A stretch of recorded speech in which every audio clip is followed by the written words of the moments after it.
매입에 대해서도 같이 봅시다. 자, 우리 매출하고 다르게 매입은 이제 분류를 나누는 게 세금 계산서다, 세금 계산서 아니다가 기본 메인이에요. 세금 계산서 그리고 세금 계산서 아닌 거 이렇게 둘로 분류를 나누는 거지 10%다, 0%다라고 분류를 나눌 생각은 없다고 보시면 돼요. 그럼 세금 계산서 받는 거는 무조건 공제가 되든 안 되든 수입 세금 계산서든 뭐 영세율이든 전부 다 여기 세금 계산서 쪽에 그냥 다 집어넣는 거예요. 그럼 이 세금 계산서인데도 여기에서 일반 매입 우리 그 일반적인 거냐 아니면 고정자산이냐 이 두 개를 구분을 할 거예요. 그럼 세무사에서 자주 실수하는 게 그 토지에 대해서 자주 실수를 하는데 토지하고 관련된 거는 우리 실무 버전에서도 여기에 입력 못해요. 그러니까 입력이 되면 선택을 해야 되는데 토지가 없어요. 그럼 못 넣게 되겠죠. 근데 그럼 10번 칸에 가야 되는데 시험 때 보면 여기에 들어가 있는 건 자기가 그냥 생각 잘못한 것 같아요. 그래서 세금 계산서 거는 여기에 들어오니까 근데 여기에 들어오는 거는 그럼 매입은 거꾸로 생각해서 51번이든 52번이든 54번이든 55번이든 전부 다 여기 10번이나 11번 칸에 들어온다고 보시면 돼요. 근데 우리 세금 계산서 받았다는 방금 그 과세 유형으로만 고정자산인지 아닌지 컴퓨터가 인식을 못 하잖아. 그렇기 때문에 이건 컴퓨터가 아래 분계를 보고 우리 분계 옛날에 컴퓨터 처음 다룰 때 보면 그 고정자산들 선택했을 때에 그 고정자산 간편 등록창이 막 뜨는 거 있죠. 그 떴다는 거는 컴퓨터가 고정자산을 인식하고 있다는 거예요. 그렇기 때문에 그런 자산을 쓰게 되면 컴퓨터가 11번으로 알아서 내려오게 될 거예요. 우리 10번은 수출기업이 수입할 때에 그 세금을 분납해서 내는 게 있어요. 부담이 되어서. 그럴 때는 조금씩 받아야 되겠죠. 그 분납 위에니까 우리 신경 안 쓰셔도 돼요. 두 번째 있는 거는. 그리고 우리 세금 계산서 아닌 거에 대한 거는 14번 얘는 자세히 되어 있는 게 뒷면에 있는 거예요. 이쪽에. 왜냐면 세금 계산서 아닌 거는 크게 의미가 없기 때문에 그럼 세금 계산서 아닌 거는 제일 중요한 게 매입세 공제 해주는 것만 들어오는 거예요. 그렇기 때문에 신용카드나 현금 영수증 받았는데 불공제인 거는 여기 안 들어오는 거고 그럼 매입세 공제되는 것들이 있죠. 우리 신용카드 매출원표 수령명세서에 입력하지 않는 거는 여기 41번, 42번 칸에 들어오면 안 된다는 이야기예요. 지금 여기에는 우리 신용카드 매출원표 수령명세서 금액하고 이하고 일치해야 돼요. 그래서 그 금액들만 여기에 들어올 거고 의제매입세 공제 대상이 되는 것들은 매입 매출 전표에 써서 여기에 들어오도록 같이 해줄 건데 의제매입세 공제 대상이 안 되는 매입은 그럼 일반 전표에 들어갈 거예요. 만약 면세품들이나 아니면 일반 개인한테 산 것들 있죠. 그리고 재활용 폐자원 세액 공제도 증빙이 없잖아. 공급하는 자가 증빙이 그 과세 거래지만 과세 물품이지만 비사업자라서 부가세를 못 받는 거래인데 없는 걸 있다고 해줄 거죠. 그럼 그 대상만 매입 매출 전표에 써서 여기에 들어오게 해주게 된다라고 보시면 돼요. 그리고 과세 전환은 우리 면세서 과세로 전환했을 때 그리고 재고 매입세액은 이 앞에 그 간이가세자가 과세사업자로 전환했을 때 그리고 여기 아래에 변제대손세액 47번이 대손세액 변제신고라고 제가 말했던 거 있죠. 그걸 내가 공제 받으면 안 돼. 이미 공제를 받아버렸는데 얘를 다시 뱉어내야 될 때 그땐 여기 마이너스로 할 거예요. 왜냐면 여기 14번에 있는 건 공제되는 매입세에 같이 더해 줄 건데 공제받으면 안 되는 상황이 됐잖아. 그러면 여기에 마이너스가 나오도록 쓸 거고 반대로 상환을 한 거예요. 과거에 공제 안 받았는데 상환을 했다면 이제 주고 공제 받아야 되겠죠. 그럼 공제되는 매입세액이 늘어나려고 여기에 플러스라고 들어온다라고 보시면 돼요. 그럼 얘네들 49번의 합계가 14번에 들어오게 될 건데 자 예정 신고 누락했던 것도 매입세액 공제는 해줘요. 그렇기 때문에 여기 12번의 예정 신고 누락분은 여기 오른쪽에 매입세액 공제를 해주기 위해서 들어오는 거예요. 그럼 여기에서는 고정자산이든 일반 매입이든 전부 다 같이 그냥 합쳐서 여기 38번 칸에 세금계산서 받은 거 51, 52, 54, 55 전부 다 여기에 들어올 거예요. 그리고 세금계산서 아닌데도 공제해 주는 거 예정 때 누락한 것도 다 공제해 줄 거예요. 그럼 아래는 번호도 없죠. 여기에다 작성하면 합계가 39번에 들어올 거고, 그럼 여기에 있는 40번에 있는 이 40번의 합계가 얘 값이 여기로 들어올 거라고 보시면 돼요. 그럼 지금 여기에 있는 색이 여기에다 들어오게 되겠죠. 그럼 지금 여기 14번까지 있는 이 내용들이 전부 다 합계가 나와서 15번에 들어오게 되는데, 그럼 여기에는 지금 우리 세금 계산서 받은 것 중에 여기하고 그리고 여기하고 누락했던 거 있죠. 여기에 우리 불공제 사유인데 세금 계산서 받은 게 들어온 게 있다는 거예요. 예정 누락분이든 아니면 우리 이번 정기신고분이든 확정신고 정기신고분이든, 그럼 이거에 대해서 빼주는 것이 일단 16번이에요.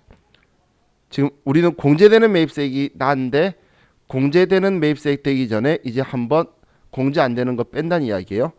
세금 계산서 받은 게 아닌 건 불공제 사유면 아예 안 들어오는데, 세금 계산서 받은 거는 불공제 사유든 뭐든 무조건 신고해 줘야 되는 제도를 가지고 있기 때문에 예정 누락분이든 정기신고분이든 전부 다 집어넣고 나서 여기 16번에서 빼줄 거예요.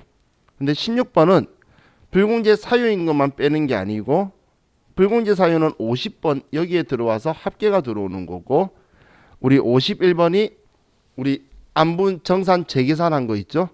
그럼 그 중에 면세 비율 되는 만큼 여기에서 빼줄 거다라고 보시면 돼요. 그럼 여기 대손 처분 받은 세액이라고 들어오는 건 아직 신고를 하기도 전에 세금 계산서 받았는데 상대방 대손 발생해서 우리가 돈을 주지 않아서 공제 받으면 안 되는 거 있죠. 그럼 대손 처분 받은 세액으로 불공제 사유 선택한 거는 여기에 들어오는 거예요. 그럼 얘네들이 공제 안 되는 걸로 여기에다 처리될 거니까, 왜냐면 54번 하면 여기에 들어왔잖아. 그럼 넣었다가 빼면, 여기서 빼면 공제되는 매입세액에서 빠지게 되겠죠. 그래서 세금 계산서 받은 경우에서만 얘네들이 작성이 되는데, 근데 51번에 대해서는 세금 계산서 받은 것만 들어오는 게 아니에요. 안분청사는 우리 신용카드든 뭐든 다 상관없이 공통으로 한 거에 대해서 우리가 안분 계산하는 것들만 들어오게 될 거예요. 그럼 이제 동그라미 나가, 그래서 공제되는 매입세액이라고 했죠.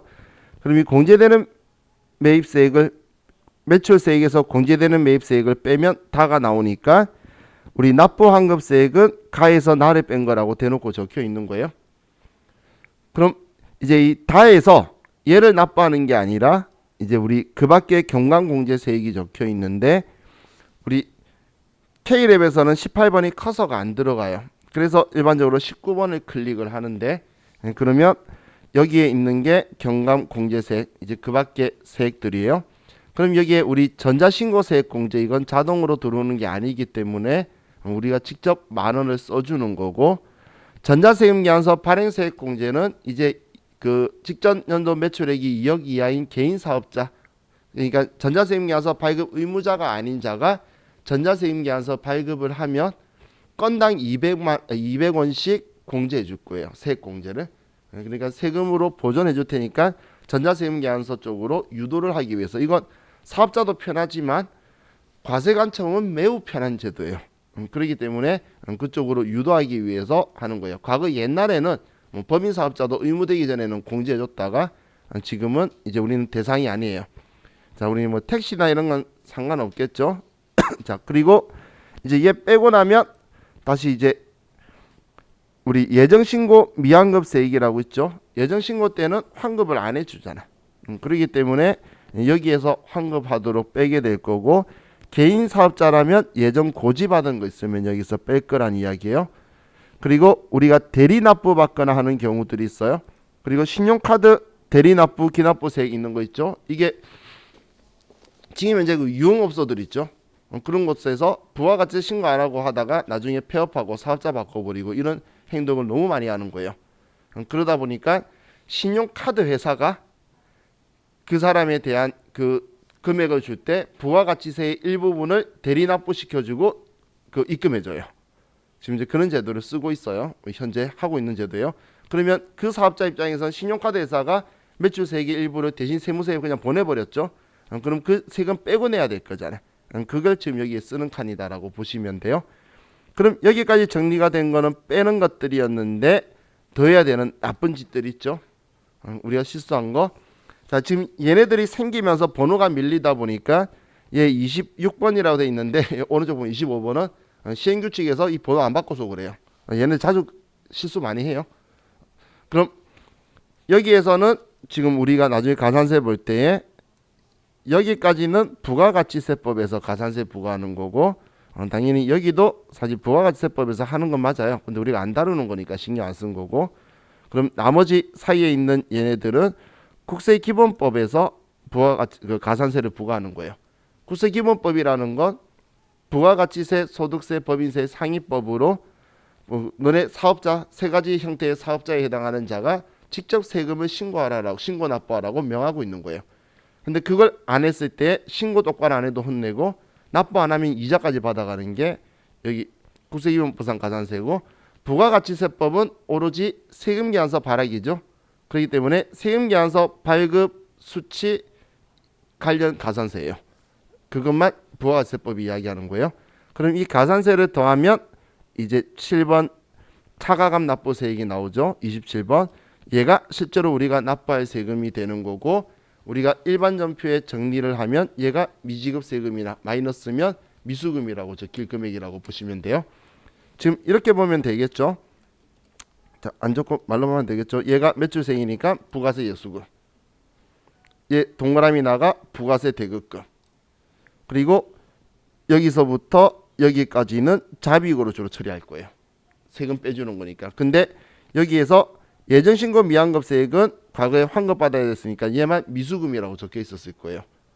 그리고 가산세는 세금과 공과라고 처리를 할 거고 가산세 26번은 세금과 공과 처리할 거고 그러면 27번이 미지급 세금이나 미수금으로 마무리가 되는 게 우리 이 내용이다라고 보시면 돼요. 그래서 지금 제가 말한 이 금액이랑 장부에 적혀있는 금액이랑 일치 안 하면 둘 중 한 개는 틀린 거예요. 무조건. 그래서 얘네들은 항상 꼭 일치하도록 써야 돼요. 그래서 제가 앞으로 수업할 때도 이렇게 해요. 주로 다른 작성 서식하는 거 하더라도 다 해놓고선 부가세 신고서를 열 거예요. 열어서 동그라미 가가 증가하면 부가세 예수금을 늘려줄 거예요. 부가세 예수금은 예수금이니까 부채죠. 그럼 대변에 늘려줄 거고 동그라미 가가 줄어들면 부가세 예수금을 줄일 거예요. 차변에 써서. 또 동그라미 나가 늘어나게 되면 차변에 부가세 대급금 늘릴 거고 동그라미 나가 내려가게 되면 대변에 부가세 대급금 써서 줄일 거예요. 그리고 만약에 얘네들이 발생을 하면 저는 자비익으로 얘네들을 처리할 거예요. 그리고 가산세도 처리해야 된다면 세금과 공과로 처리할 거니까 그냥 원리는 단순해요. 그렇게 처리해야 장부에 있는 금액하고 일치하게 되겠죠. 그래서 그게 일치 안 하면 안 된다라고 계속 이야기하는 거예요. 자, 그럼 이제 우리 여기까지 보면 이제 부가세 신고하고 가세 용도 여러분들 잘 잡을 거니까 이제 저하고 같이 328페이지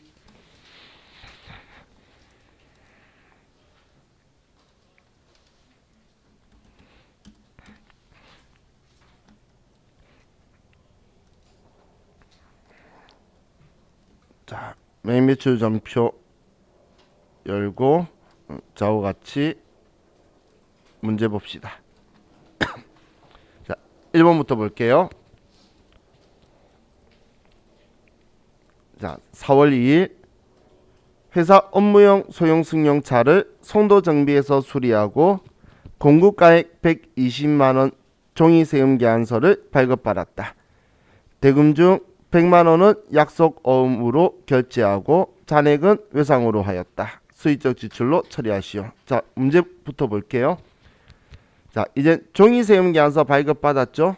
그럼 세금 계산서 받았으면 종이든 전자든 우리 불공제 사유인지 아닌지 확인해 봐야 되겠죠.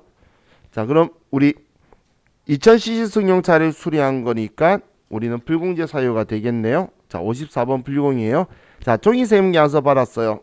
얘 가산세 대상인가요? 아니죠. 우리 받는 건 문제 없어요. 발행을 하면 안 되는 거지. 그죠?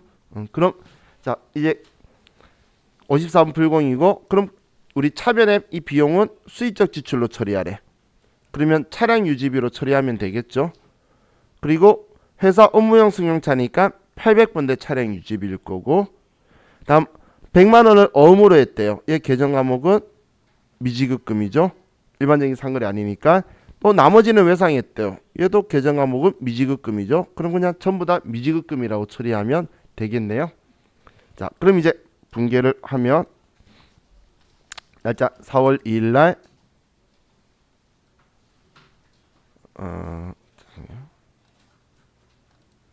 제가 D 드라이브가 아니고 C 드라이브로 갔나 봐요.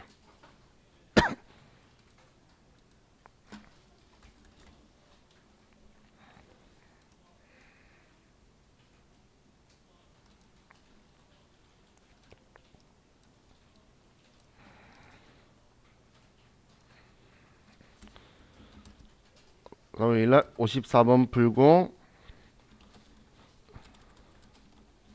승용차 수리를 한 거고 120만 원의 별도 거래처는 송도 정비구 정의 세금계산서니까 비워놓고 불공제 사유는 3번.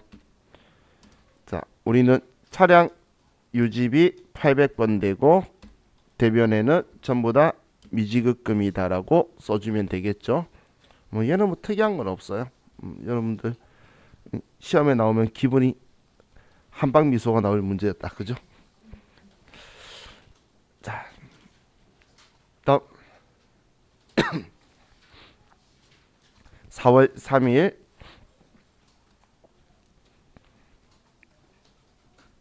공장 직원의 회식 때를 서초골의 국민카드로 결제하고 사업자 등록번호와 부가가치세를 별도로 기재하여 확인받은 신용카드 매출전표 영수증을 받았다. 자, 이번에 신용카드 매출전표 영수증 받았죠. 과세거래냐 면세거래냐 확인해야 되죠. 그리고 시험 때는 불공제 사유인지도 확인하세요. 일반전표 매출전표 우리가 선택해야 되니까. 얘는 우리 직원들 회식 때니까 안 되죠. 그러면 자, 얘는 과세거래냐 면세거래냐 보면 여기에 적혀 있는 거 볼 수도 있고 사업자 등록번호와 부가세를 별도로 기재, 이 말이 과세거래라는 이야기죠. 그래서 57번 카드 과세네요. 자, 그럼 우리 분계는 공장 직원의 식대니까 500번대의 복리후생비고 우리 카드로 결제했으니까 미지급금에 카드사 붙으면 되겠죠. 자, 그럼 우리 입력할 때에 이제 우리 좀 편리하게 프로그램의 특징을 파악을 해서 하는 게 좀 편하겠죠. 우리 세무사의 시험은 우리 프로그램에서 우리 시험에서 지금 제가 네오박스 하는 날짜, 유형, 공급가액, 세금 사실 유형 쓰면 알아서 나오죠. 그리고 코드 번호, 그리고 전자세금계산서 유무. 지금 네모박스는 풀려적 기재사항이에요. 틀리면 그냥 오답 처리예요. 부분 채점 없어요, 세무사의 시험은.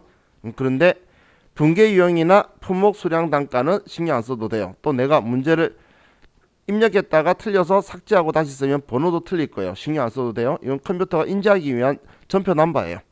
그래서 얘네들 지금 제가 그 네모박스 안 한 칸들 있죠. 이거는 여러분들 편리한 대로 하면 돼요. 그럼 분계 유형은 정말 아래 분계를 우리가 편리하도록 선택해서 쓰라는 건데 지금 카드 거래잖아요. 그럼 카드 거래 때는 자 보세요. 얘 57번 카드 과세로 해서 우리 공장 직원 회식 때인데 자, 카드는 공급 대가를 쓰면 분리가 되죠. 예? 30만 원이요. 자, 틀렸죠? 그럼 얘 다시 기회 안 줘요. 공급 가액과 세액을 다 새로 써야 돼요. 우리가 공급 가액 썼을 때 분리될 때도 다시 기회 안 주니까 그러면 얘 둘만 똑바로 쓰면 상관없어요. 자, 그럼 거래처는 서초골이죠. 카드든 세금계산서든 주고받은 거래처를 위해 쓰는 거고 우리 아래 카드사 쓰는 거는 분계할 때 어디 카드사에 갚아야 된다 들어올 거다라고 쓰는 거지 우리 위에는 증빙 주고받은 곳을 쓰는 거예요. 자, 그리고 카드사를 이제 엔터 천천히 따라오면 이 순서대로 가죠. 엔터 치고 넘어오면 카드사를 국민카드로 썼어요. 자, 지금 일반적인 상거래인가요? 아닌가요? 아니죠. 아닐 때는 분계용을 4번 카드라고 하면 미지급금의 카드사가 붙을 거예요. 지금 분계 보면 미지급금의 카드사가 붙었죠. 그런데 일반적인 상거래다. 만약에 원재료 사면서 상품 사면서 카드 결제했죠. 그럼 분계용을 2번 외상으로 하시면 외상 매입금에 카드사가 붙을 거예요. 매출때도 똑같이 기본 설정 값으로 되어 있을 거니까 일반적으로 다 그렇게 되어 있어요. 지금까지 되어 있는데 나중에 바뀔 줄은 모르겠지만 지금까지 다 그렇게 되어 있으니까 그럼 내가 쓸데없이 얘 계정감을 신경 쓰고 거래처 쓰고 하는 수고를 덜 수가 있겠죠. 그래서 이걸 활용하는 것도 괜찮을 것 같아요. 그럼 얘 같은 경우는 4번 카드라고 하고 얘만 500번대 복리후생비로 처리하면 얘 붕괴는 끝나죠.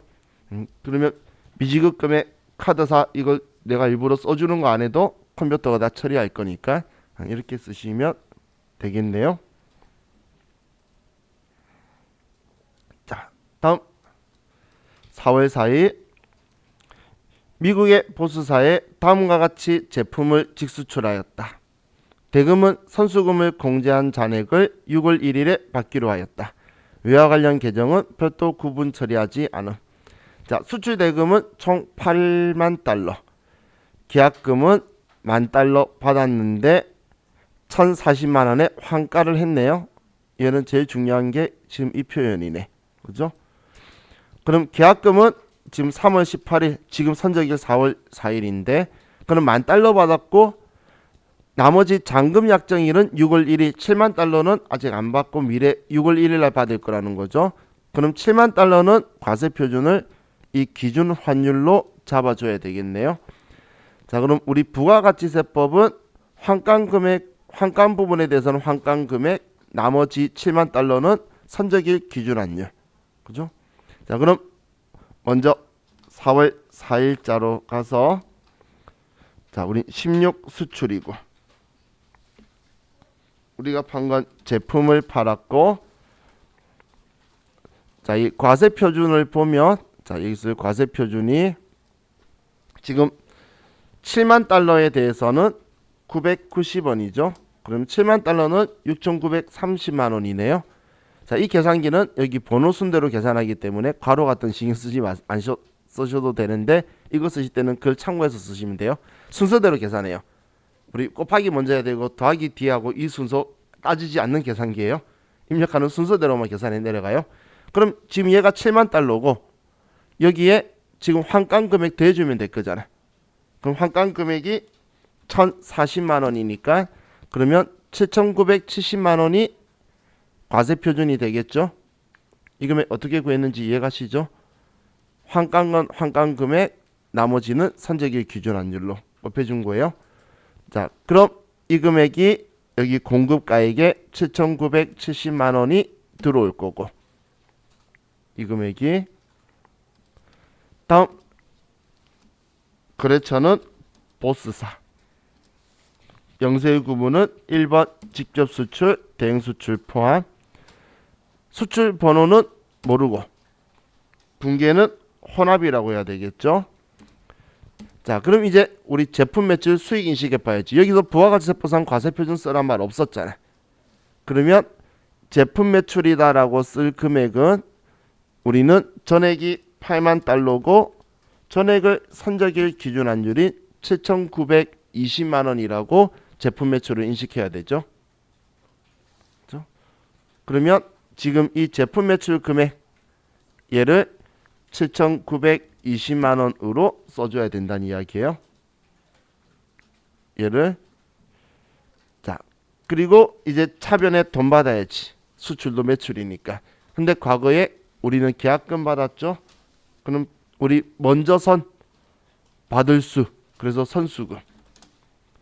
그리고 얘는 장부에 얼마 썼는지는 적어줬죠. 환가 금액 1,040만 원.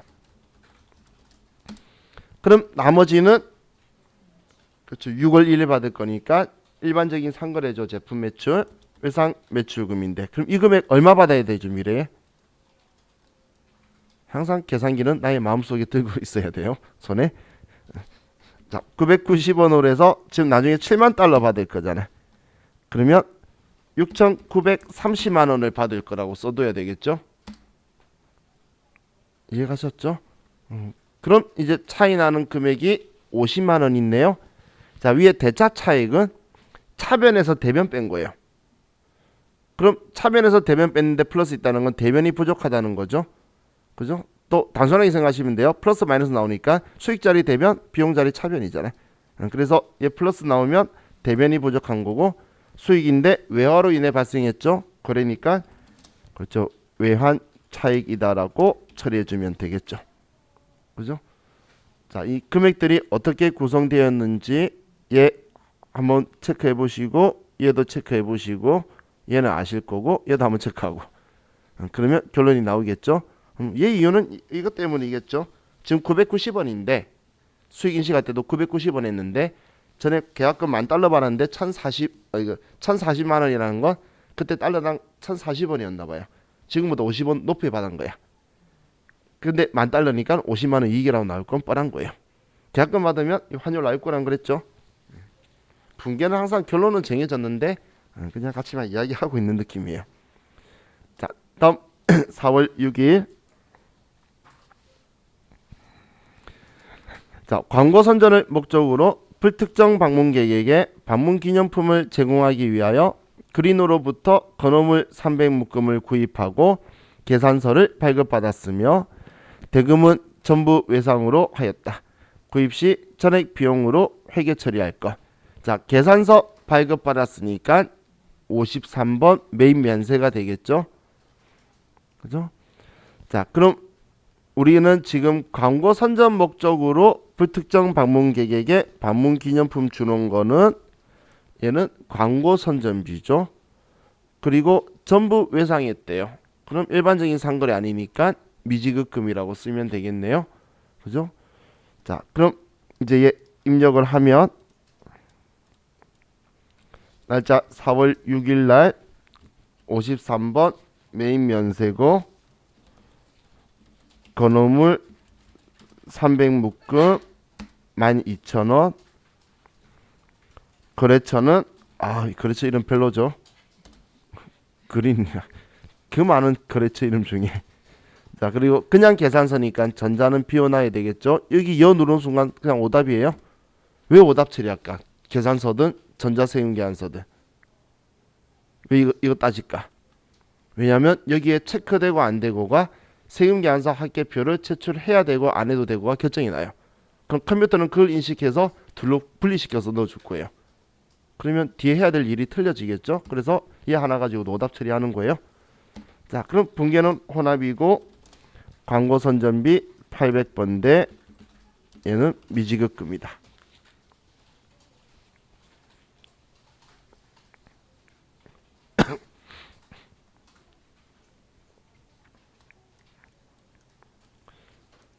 자, 다음 4월 8일 회사 소유인 자동차를 공사실업에 다음과 같이 매각하고 전자세금 계산서를 발급하였으며 매각대금 1,650만원 중 800만원은 현금으로 잔해금 국민카드로 결제받았다. 일단 전자세금 계산서 발급하였으며 그래서 얘는 11번 매출과세고 자, 그럼 자, 그냥 딱 봤을 때 얘 이익이에요, 손해예요?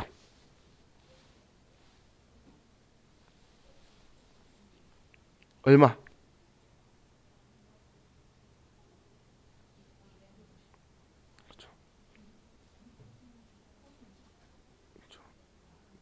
200만원 이익이죠? 이해가셨나요? 자, 우리가 일반 전표를 쓰든 매입 매출 전표 쓰든 뭐든 팔 때 장부 금액하고 우리가 매각한 금액하고의 차이가 처분 이익이다 손실이다 나올 거예요. 근데 매입 매출 전표에서는 일반 전표는 다 결과는 똑같은 건데 매입 매출 전표에서는 부가가치세 같이 받아야 되는 건데 그 돈 내 거 아니라고만 생각하면 돼요. 그럼 얘 장부 금액은 1,300만 원이고 지금 내가 판 금액은 1,500이죠. 그래서 1,300짜리를 1,500에 팔았으니까 200 이익이 나오게 되겠죠. 그럼 제가 이런 이야기를 늘 자주 하는 이유는 내가 입력했는데 그 이익이 안 나오면 틀렸으니까 다시 검증하라는 이야기예요. 우리가 생각할 수 있잖아, 문제 보고. 그렇게 생각했으면 결과도 그렇게 나와야 되지. 장부는 내 생각하고 똑같이 나와야 돼요. 내 생각하고 틀리면 틀린 거예요. 장부에 적어놓은 걸 보고 내가 합리화시키면 안 돼요. 자, 그럼 이제 얘 입력해 볼게요. 자, 자동차 샀고 그리고 돈 받을 때는 현금, 나머지는 미지급금으로, 그죠? 850만 원을 카드사에 올 거다 쓰면 되겠네요. 자, 그럼 날짜 4월 8일 날 11번 매출과세고 승용차를 매각했고 1,500만 원의 별도 공사 실업이고 전자세금 계산서 분계는 혼합. 자, 대변에는 우리가 차량 운반구 2천만 원에 샀는데 차량 운반구에 다음 번호로 감가상각 누계 700만 원 이렇게 빼야 대변에 1,300 나가는 거죠. 다음 차변에 돈 받을 때는 우리는 부가세 포함해서 생각하는 거예요. 1,650. 근데 현금으로 800. 나머지는 카드 미수금으로 국민카드. 일단 제일 아래 게 매입 카드죠. 그죠? 그러면 매출 카드야지 파는 거니까. 다시 바꾸면 되지. 그죠? 자, 그럼 얘는 850만 원이고. 자, 그러니까 위에 플러스 200. 우리 생각했던 거랑 같은 값 나왔죠? 그럼 잘 나왔네. 대변에 유용자산 처분 이익이다라고 써주면 되겠죠. 그죠?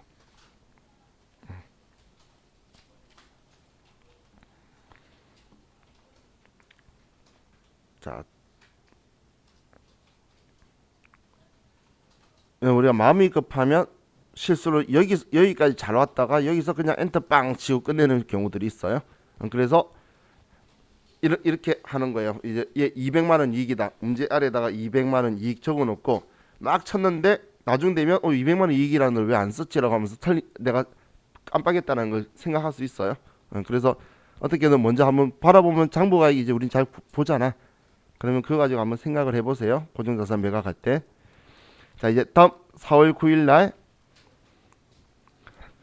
사용 중인 공장 기계를 2년 주기로 공사 실업에 위탁하여 수리하고 수리비 35만 원을 현금 지급하고 공사 실업으로부터 현금 영수증을 수취하였다.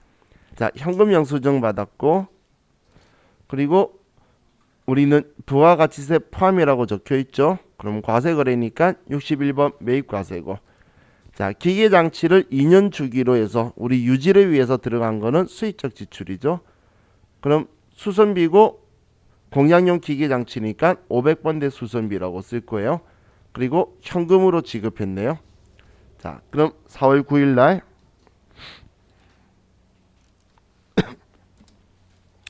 61번 현금 과세고 기계 장치 수리비가 35만 원 포함이니까 이렇게 분리돼야 맞는 거죠. 거래처는 공사 실업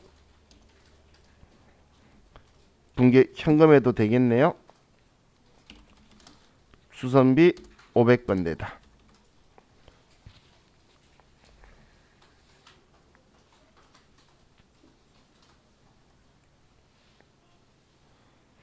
자, 다음 볼게요. 자, 4월 10일 풍진물산 주식회사와 임가공 계약 체결된 대신무역 주식회사에 8천만 원의 수출 제품을 납품하고 전자세금 계산서를 발행하였다. 대금은 3월 9일에 입금된 계약금을 상계한 잔액이 보통 예금으로 예입되었다.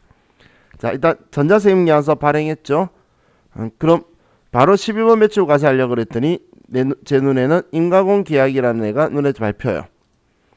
그럼 이때 우리가 생각해 보는 거예요. 수출업자하고 계약인지 수출업자와 한 달이 걸쳤는지. 풍진물산 주식회사와 계약 체결된 대신무역. 우리 지금 거래하는 건 대신무역이죠.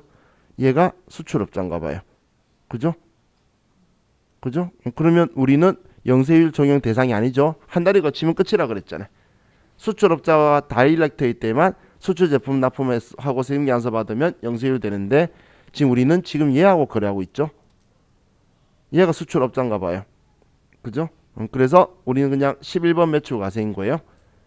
그리고 뭐 계약금 날짜 주면 일반 전표가 제일 좋죠. 우리 거래처 원장 들어가는 거는 날짜 안 주고 계약금 이야기할 때 가서 보고 날짜 주면 일반 전표 가서 보는 게 제일 편할 것 같아요.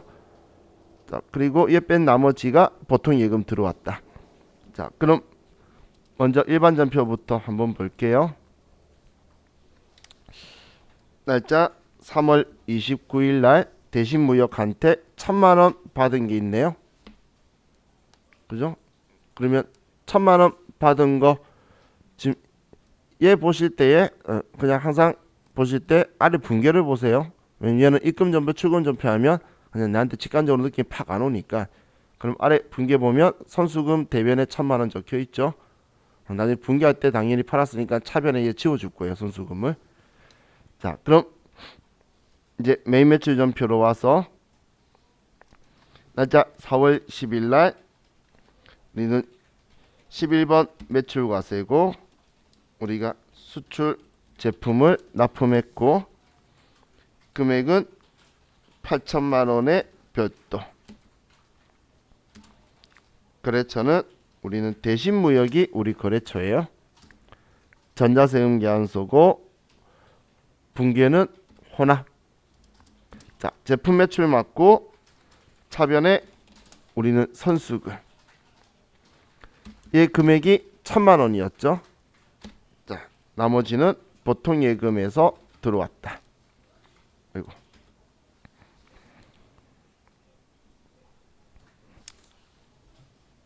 자, 다음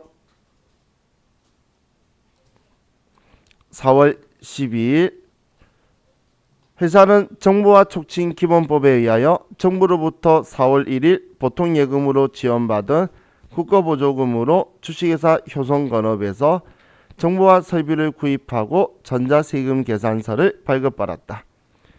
정보와 설비의 구입 금액은 800만원이며 국가보조금 상환 의무는 없다. 회사는 정보와 설비 구입 시 정부 지원금을 보통예금 이체 지급하고 부족한 금액을 당좌 수표로 지급하였다. 정보와 설비를 비품으로 처리하며 일시상각 충당금은 고려하지 말 것. 자, 일단 전자세금 계산서를 발급받았다라고 적혀 있죠. 불공제 사유 아니죠. 우리 정보와 설비 구입한 거고. 그러면 51번 매입과세고. 자, 일단 자, 얘 보면 과거 4월 1일 날 300만원의 국고보조금을 보통 예금으로 받았죠.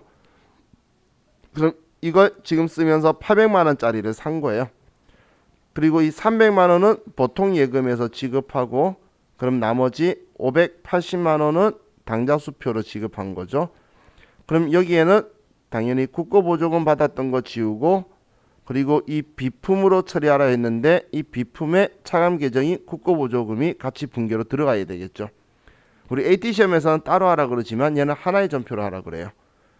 그럼 분계는 어떻게 들어갈지 알겠죠? 그러면 잘 해야 돼요. 왜냐면 얘 전표 끊겨버리잖아. 정보보조금 차변되면 쓰기 전에 물건 산 것만 써버리면 전표가 끊기죠. 그래서 한쪽 표만 먼저 쓰니 차익을 만들어 가지고 쓰셔야 될지 아니면 전표가 입력하고 싶은데 안 된다고 생각이 드실 수 있어요. 자, 그럼 4월 12일 날 51번 매입과세고 자, 정보와 설비가 800만원의 별도.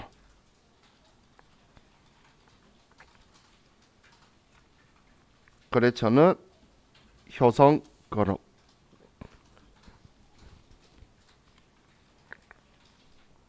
전자세금 계산서고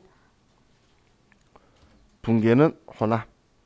지금 우리가 산 거 원재료라고 하라 그랬고 비품이라고 하라 그랬고 예 취소하고 다음 차변에 제가 왜 차변했냐면 보통 예금 거 정부보조금 국고보조금 지우려고.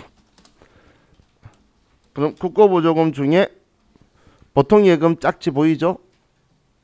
받을 때 이거 썼겠지.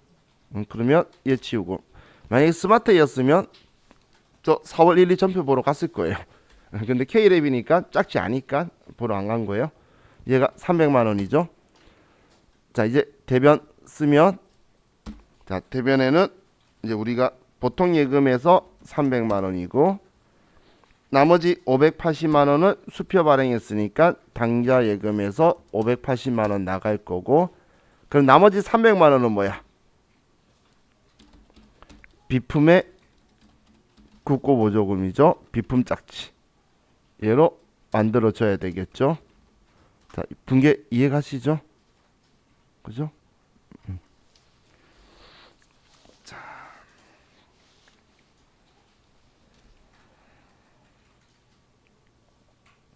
아래 것까지 얘 두 개. 지금 제가 이렇게 한쪽을 먼저 몰았던 이유가 얘 안 쓰고 비품의 보통 예금, 단위 예금 쓰면 전표가 끊겨서 아래에 추가가 안 돼서 이쪽을 먼저 쓴 거예요.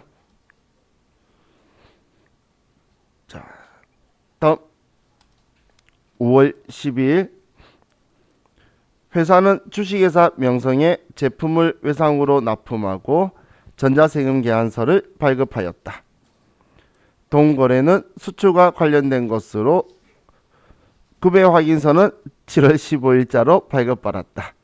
이와 관련하여 당사는 부가가치세법 규정에 의하여 소정 전자세금 계산서를 발급하였다. 방금 노란색 했다고 지워버린 건 이게 옛날 이야기네. 자, 세금 계산서를 과거에 5월 10일 날 우리가 회계 처리됨 적혀 있는 건 11번 매출 과세로 줬나 봐요. 이때는 내국 구매 확인서가 안 만들어져서 그냥 받았다가 7월 25일까지 내국 신용장 사후 개설로 그 수정세금 계산서를 다시 발행해 주는 거예요. 얘가 가지고 와서 그러면 내국 신용장 사후 개설은 당초 거래 날짜 이 5월 10일 날 기존의 10%가 마이너스 되고 다시 이 날짜로 영세율 세금 계산서를 발행해 주는 거죠. 그죠? 그렇기 때문에 이때는 전표가 두 개가 들어가야 되겠죠. 자, 그럼 5월 10일 날 자, 기존에 있는 전표가 이거죠. 명성한테. 그럼 얘가 먼저 마이너스로 똑같이 가면 되겠네요. 우리 편하라고 외상으로 대줬으니까. 그러면 11번 매출과세에 마이너스 2천만 원에서 얘 그대로 취소해버리고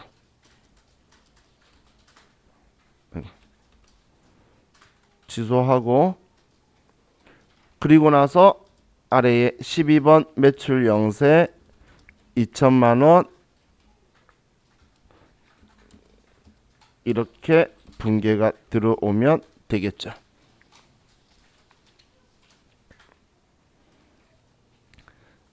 자, AT 하셨던 분들은 주의하실 게 얘는 전자 발행한 게 아니죠.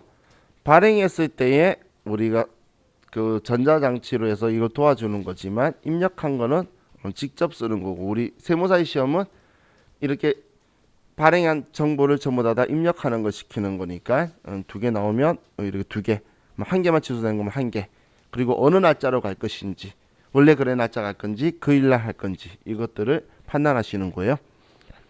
자, 이렇게 두 개가 전표 들어가면 이번 거 되는 거죠. 자, 다음 5월 12일 주식회사 명성의 제품을 판매하고 대금은 계약 시 받은 선수금을 공제하고 잔액은 전자화폐로 결제받았다. 자, 전자화폐로 결제받았대요. 그래서 21번 전자를 쓰게 될 거예요. 지금까지 시험에 나온 적이 다 한 번도 없어요. 전급수에. 그런데 있으니까 푸는 거예요. 그럼 우리는 제품 판 거죠. 자, 이 전자화폐도 카드사처럼 승인이 나서 돈 들어오는 거예요. 그러면 우리는 지금 얘는 오늘 돈 안 들어올 거죠. 그래서 외상 매출금이고 전자화폐 거래소 혹은 전자화폐 결제소 이런 쪽 이렇게 거래처 있는 걸 써주는 거예요. 자, 그럼 5월 2일 날 선수금 받았던 거 확인해야 되겠죠. 자, 그럼 일반 전표 5월 2일로 저는 가볼게요. 가서 거래처가 명성 얘한테 50만 원이 있네요. 50만 원에 선수금 있는 게 있으니까 자, 그럼 이제 얘를 날짜 5월 12일 날 21번 전자 제품 판 거고 600만 원의 별도 명성 카드사는 F2번 눌러서 보니까 전자화폐 결제소라고 적혀 있네요. 자, 그리고 분계는 혼합.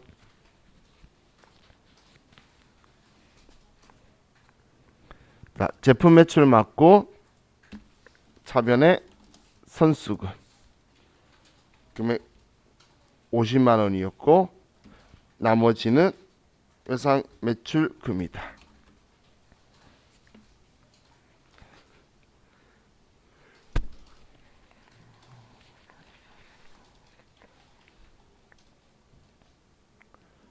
하셨죠? 자, 다음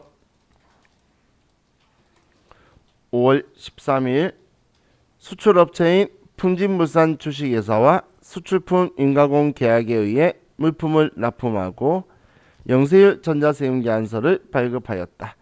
대금은 5월 5일 입금된 착수금을 상기한 잔액을 현금으로 받았다. 영세율 세금계산서를 발급했대요. 친절하게 이렇게 적혀 있고, 그리고 인가공 계약에 의해 수출품 인가공 계약에 의해라고 적혀 있는데 수출업체인 풍진물산하고 했네요. 그래서 영세율이죠. 자, 그럼 여기에는 내국 신용장에 로클래시가 없죠. 그게 있으면 그걸로 영세율 신고하는데 얘는 그게 없기 때문에 이걸로 할 거예요. 그럼 총 금액이 5천만 원인데 계약 금액이, 그러면 자, 얘 착수금 5월 5일 날 받은 걸 일반전표에 보면 풍진물산한테 500만 원 받았네요. 그럼 500만 원 뺀 나머지를 이제 우리 뭐로 받았죠? 현금으로 받았다. 자, 그럼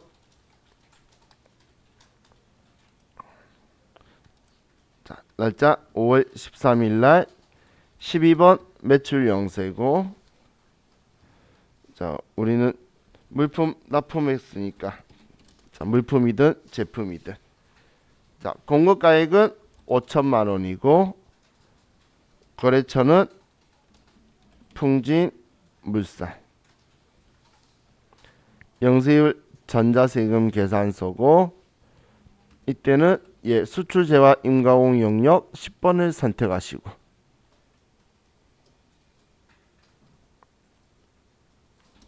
다음 분계는 혼합, 제품 매출 맞고 차변에 과거에 계약금 500만 원 받았던 선수금 500만 원 지워주고 나머지는 현금으로 돈 받았다. 이렇게 해주면 되겠네요. 자, 시간 잘 가죠? 이제 컴퓨터는 역시 컴퓨터의 마법은 영원해요. 자, 우리 이번 시간 여기까지 하고 또 쉬었다가 또 다음 거 페이지 볼게요. 쉬었다 합시다.